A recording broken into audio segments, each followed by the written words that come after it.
Alright folks, just wanted to show these old targets that I kept from my combat skills refresher training in Fort McCoy back in August before I came over here to the Middle East.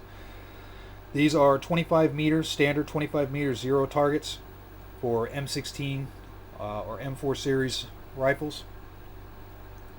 I have two targets here. This one was for my iron sights. This one was for my M68 optic, which is otherwise known as the Aimpoint Comp M4.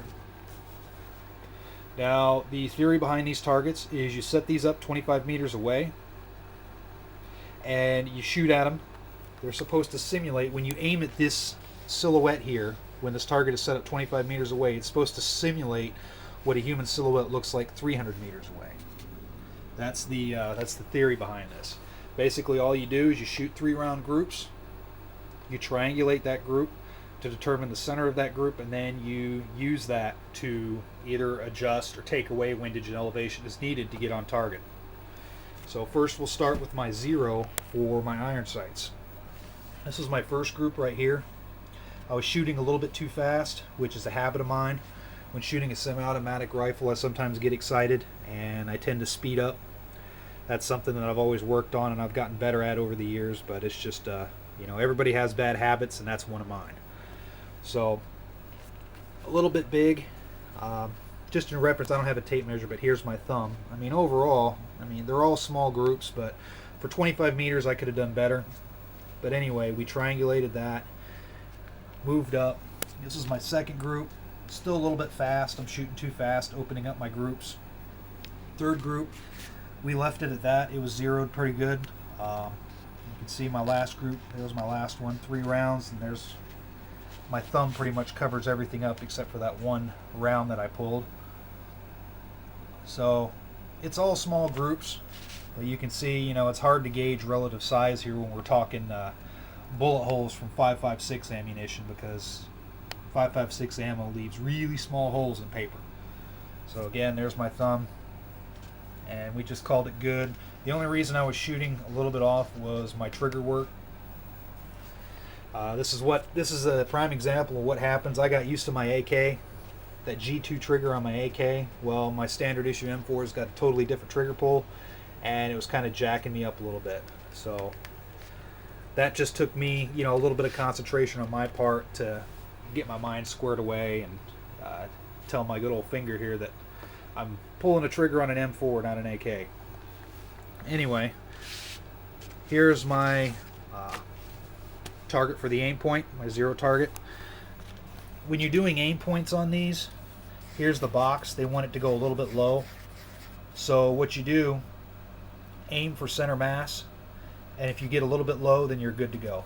This box is where if you're aiming here, the center of the target, your round should fall within this box. That's the premise behind getting an aim point sighted in on these 25 meter targets.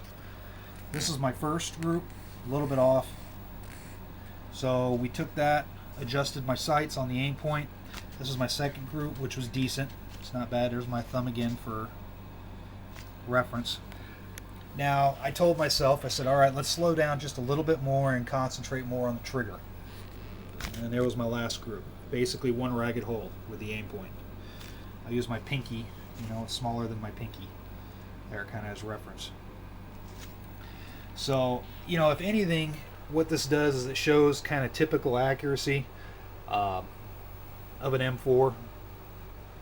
And it kind of shows you the advantage of having a aim point, a red dot optic, because that is just outstanding in my opinion. Shooting one ragged hole with a standard service barrel M4, shooting the standard standard ammunition, that is pretty good to get one hole touching, one ragged hole, pretty much bullet on bullet. That's what bullet on bullet looks like.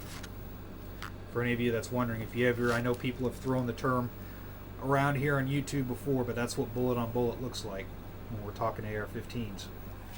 But anyway, I think that shows, the capability of the aim point. And even though this was just 25 meters, which honestly 25 meters is not a long distance at all, it really isn't.